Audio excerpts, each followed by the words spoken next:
말씀입니다.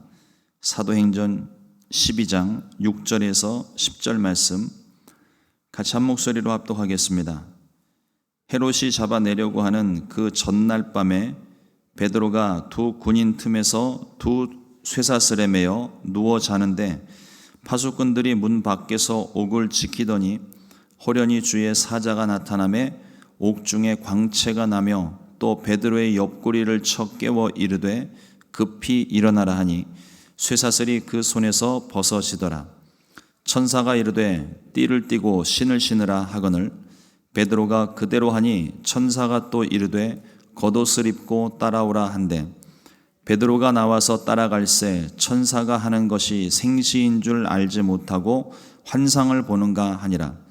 이에 첫째와 둘째 파수를 지나 시내로 통한 쇠문에 이르니 문이 저절로 열리는지라. 나와서 한 거리를 지나매 천사가 곧 떠나니라. 아멘. 오늘 함께 본독한 사도행전 12장 6절로 10절의 말씀을 가지고 베드로를 건지신 하나님의 뜻이라는 제목으로 함께 말씀의 은혜를 나누겠습니다.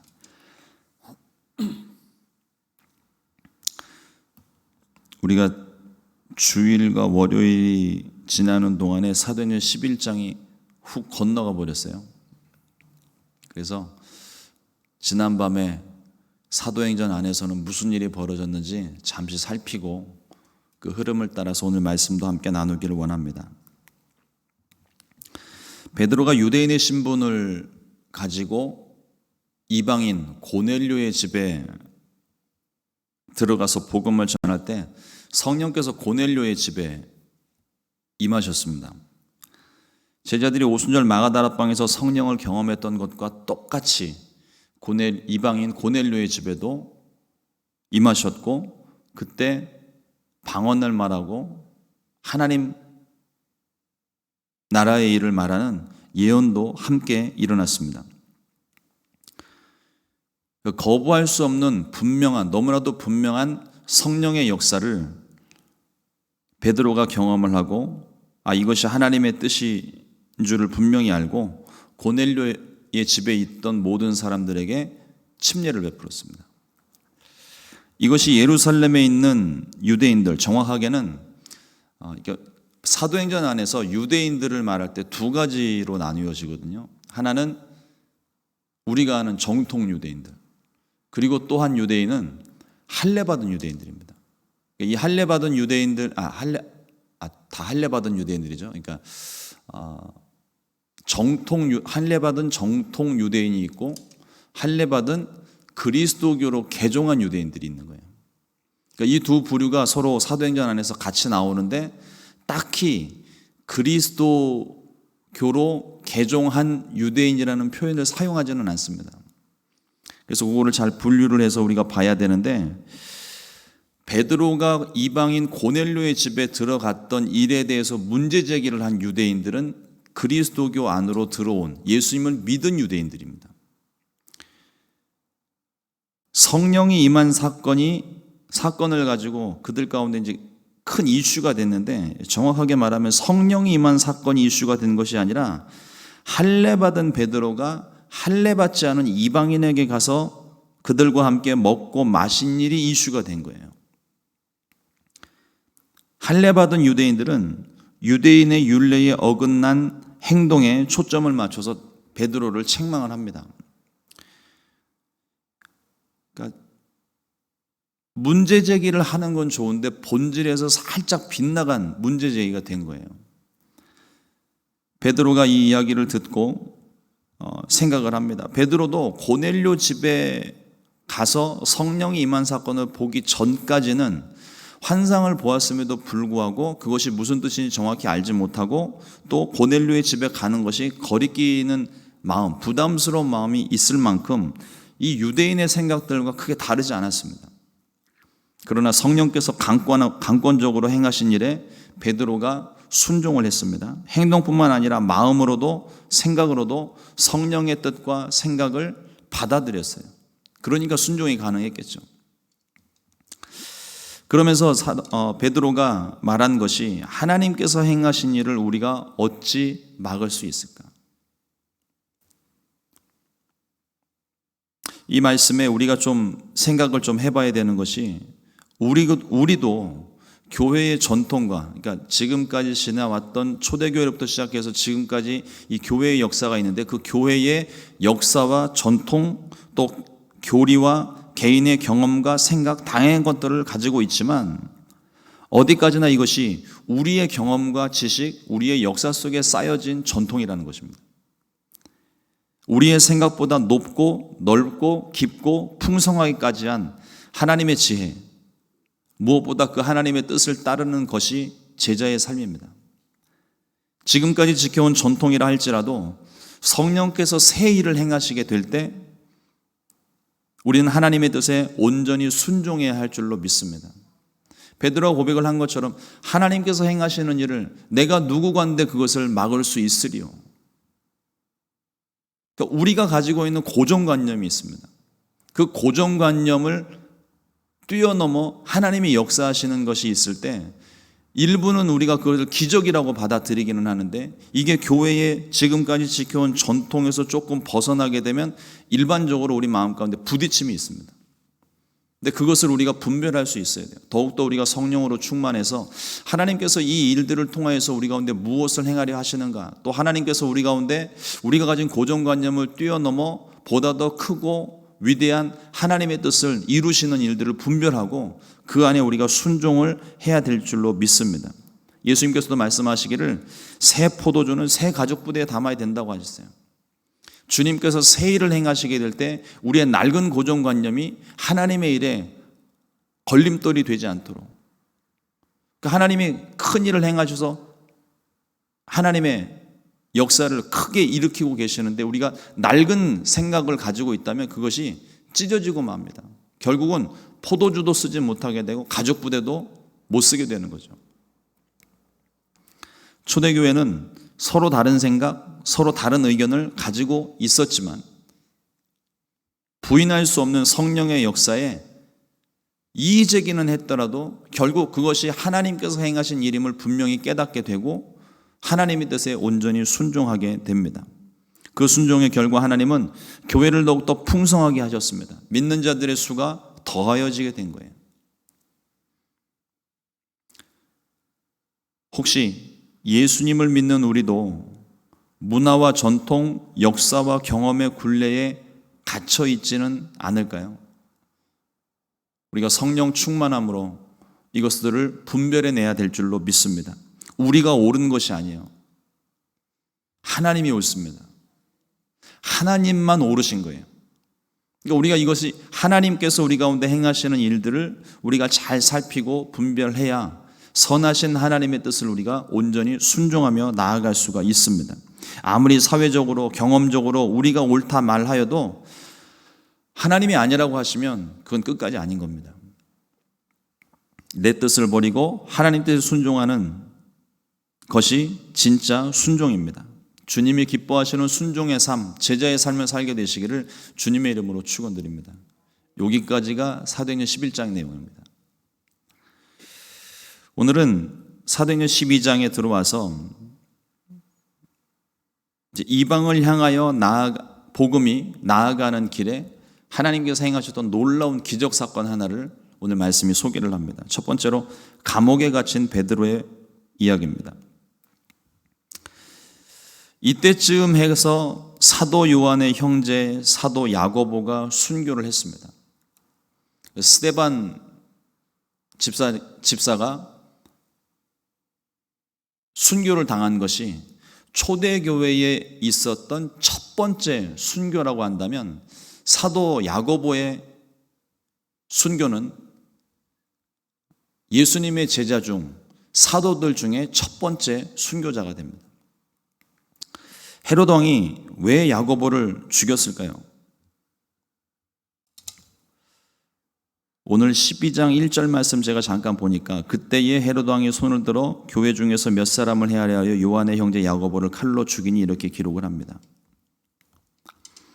헤롯 왕은 분봉왕이 되어져서 유대인의 환심을 사기 위해 유대인과 손을 잡고 예루살렘 교회를 핍박했습니다. 여기 나오는 유대인이 그리스도교로 개종하지 않은 정통 유대인들입니다.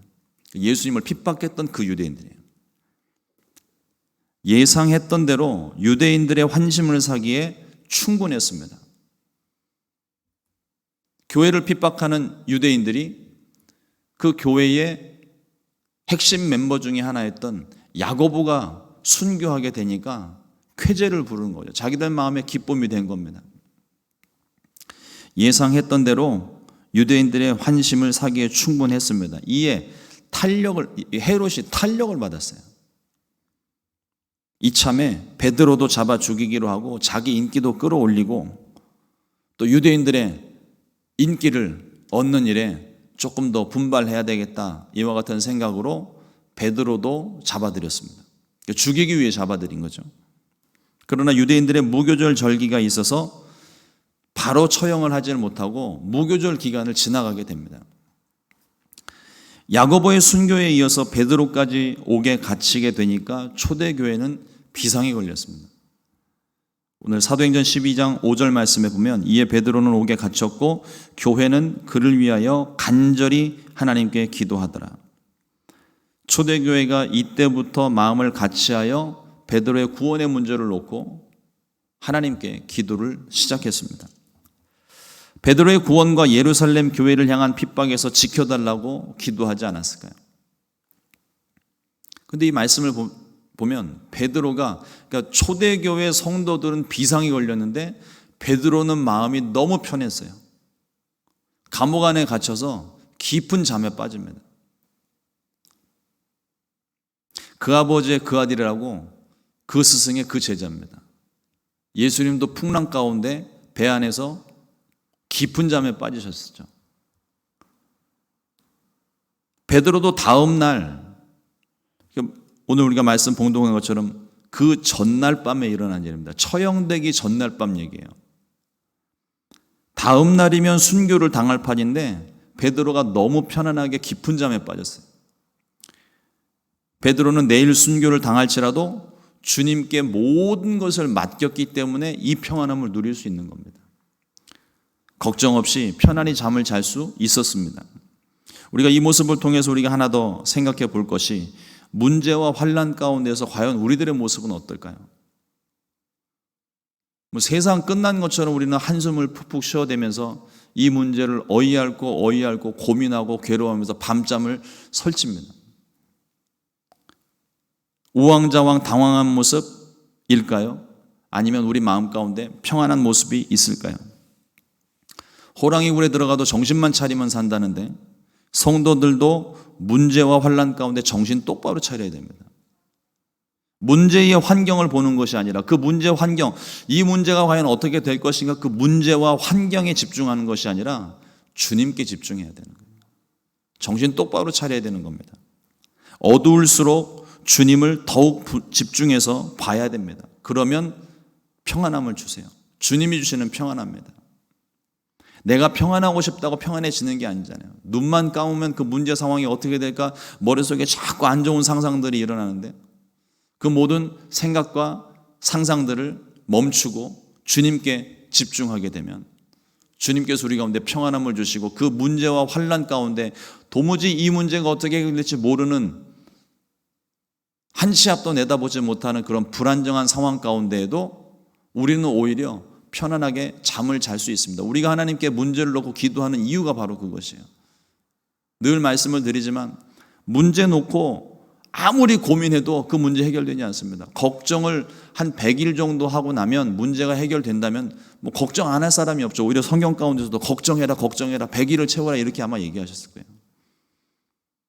그러나 성경의 말씀은 너무나도 단호하고 분명합니다. 걱정하지 말아라.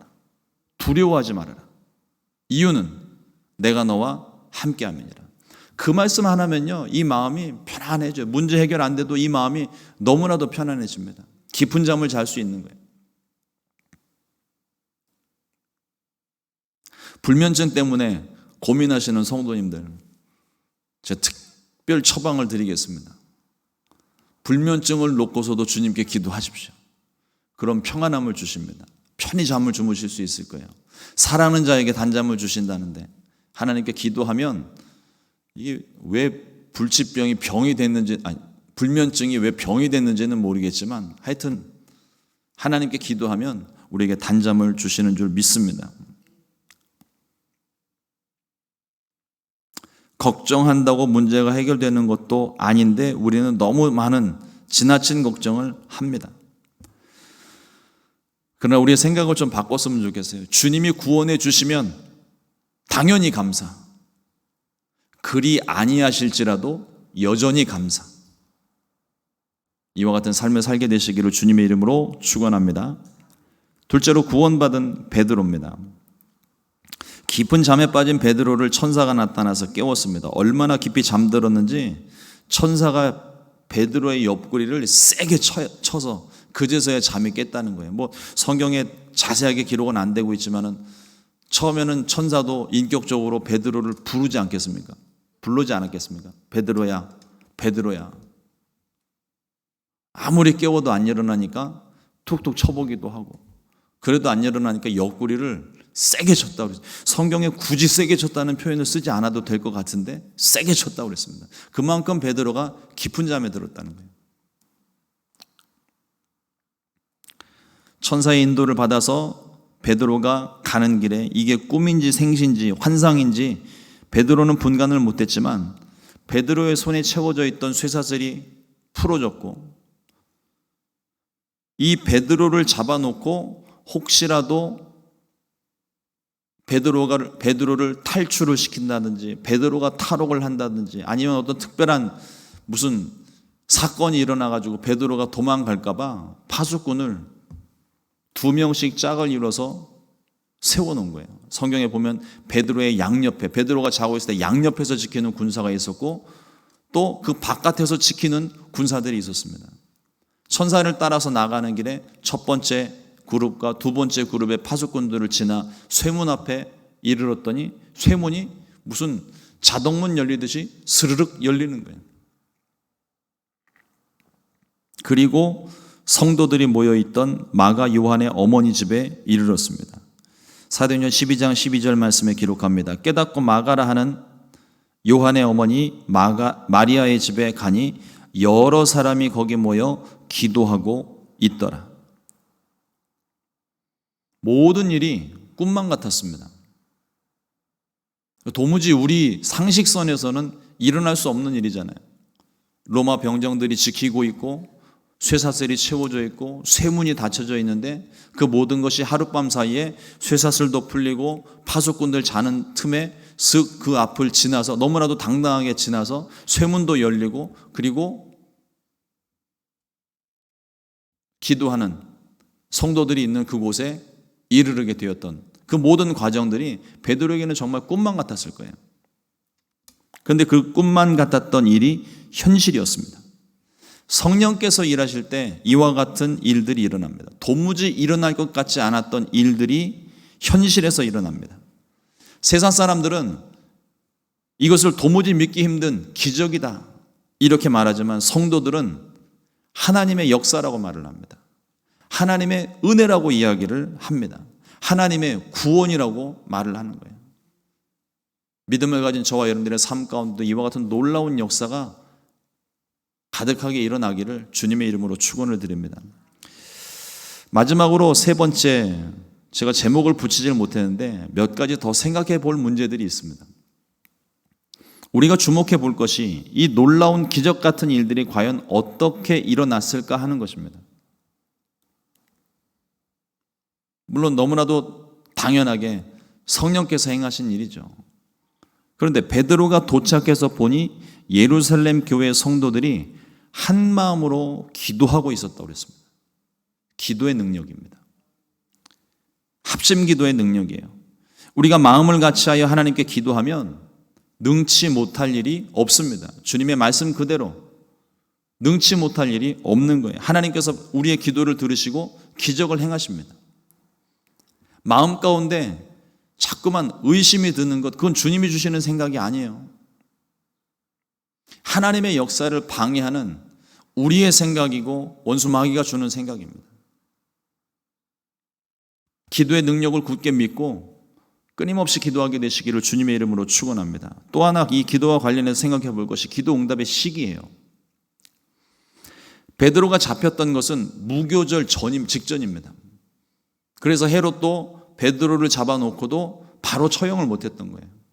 그 유대인들의 인기를 얻기 위해서 베드로를 잡은 것인데 유대인들이 지키는 무교절에는 아무것도 할 수가 없습니다.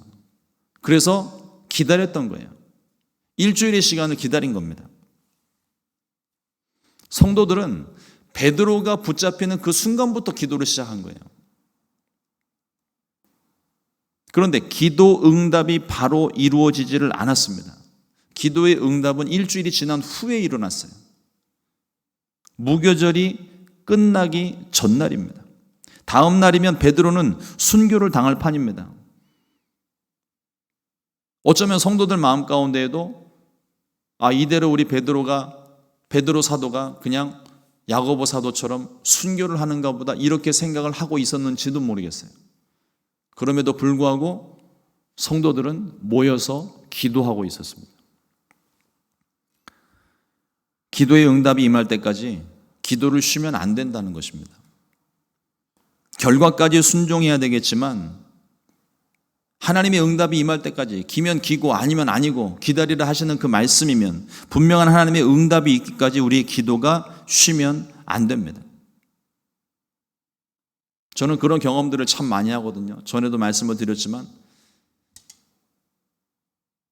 상황적으로 봤을 때 언제까지 이 문제가 해결되지 않으면 어려운 일을 당할 거라는 것이 우리 기본적으로 시간이 계산이 되잖아요.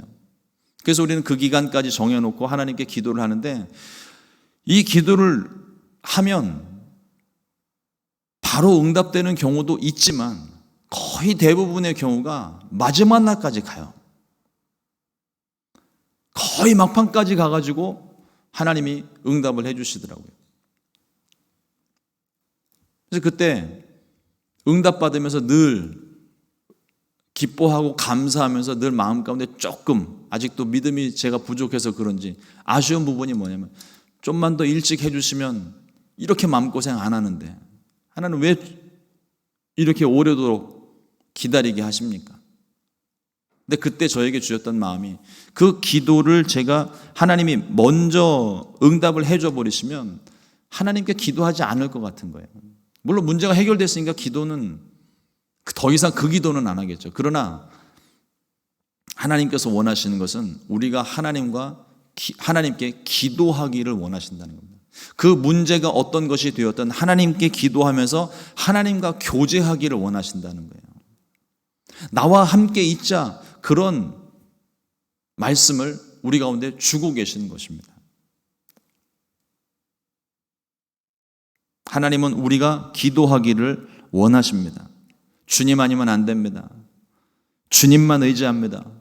모든 것 다 포기하고 의지할 곳 없어서 손들고 주님께 옵니다. 항복 사인입니다. 모든 것을 주님께 맡기기를 원하고 그때까지 주님이 기다리신다는 거예요.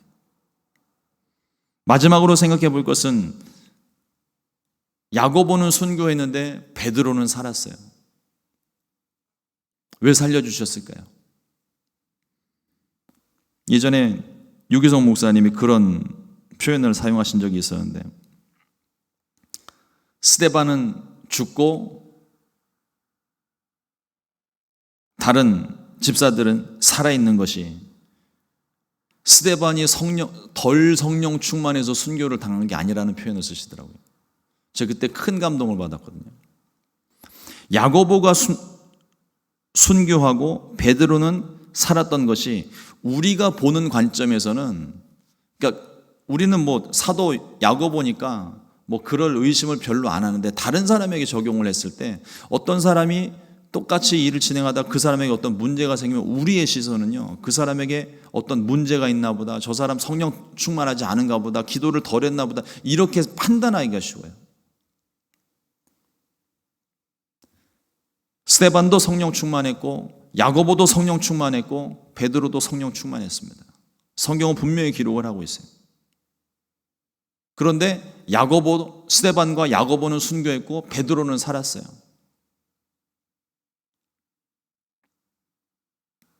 보이는 것이 전부가 아닙니다. 그 안에 숨겨진, 감추어진 주님의 뜻이 있는 거예요.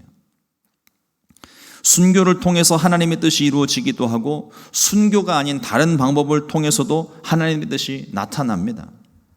베드로도 결국은 순교를 당했어요. 그러나 이날 주님께서 베드로를 구원하신 것은 베드로에게 아직 사명이 남아있기 때문입니다. 아직 베드로가 이 땅에 살면서 해야 될 일이 있었기 때문이에요.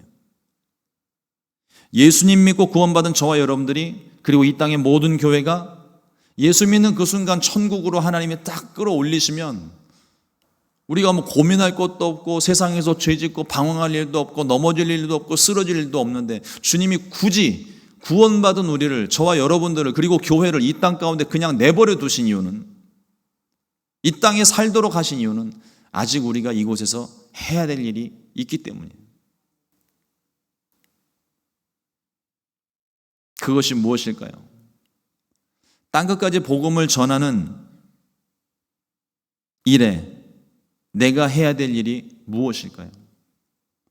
우리 모두가 다 같이 땅끝까지 복음을 전하는 사명 다 받은 사람인데, 그 일에 내가 과연 어떤 모습으로 쓰임받을 수 있을까요? 주님의 뜻을 이루기 위해서 과연 내가 오늘 해야 될 일은 무엇일까요? 오늘 우리에게 생명을 주시고 오늘 하루를 허락하신 하나님의 뜻이 분명히 있을 거예요. 만약에 그 뜻이 없었다면 오늘 아침에 우리는 눈을 뜨지 못했을 겁니다. 분명히 하나님께서 우리 가운데 주시는 기회의 시간이고 맡기신 사명이 있는 날입니다. 끊임없이 기도하면서 하나님의 뜻을 구하기를 주님의 이름으로 축원합니다. 주님께 구하면 친히 말씀하시고 가르쳐 주시고 깨닫게 해 주십니다. 오늘 하루 저와 여러분들에게 맡기신 사명을 감당하여 칭찬받는 복된 하루 될 수 있기를 주님의 이름으로 축원합니다. 기도하겠습니다. 하나님 감사합니다. 오늘도 주의 말씀 우리 가운데 허락해 주시고, 말씀을 통하여서 우리 가운데 하나님의 놀라운 역사와 기적, 또 우리 가운데 감추어 두신, 또 우리 가운데 말씀하신 하나님의 뜻을 분별하게 하시니 감사합니다. 하나님, 우리가 더욱더 성령 충만하기를 원합니다. 그래서 어려운 상황 가운데에도, 문제 상황 가운데에도 우리의 마음이 우왕좌왕 방황하지 않고 오직 주님만 바라보며 집중할 수 있기를 원합니다.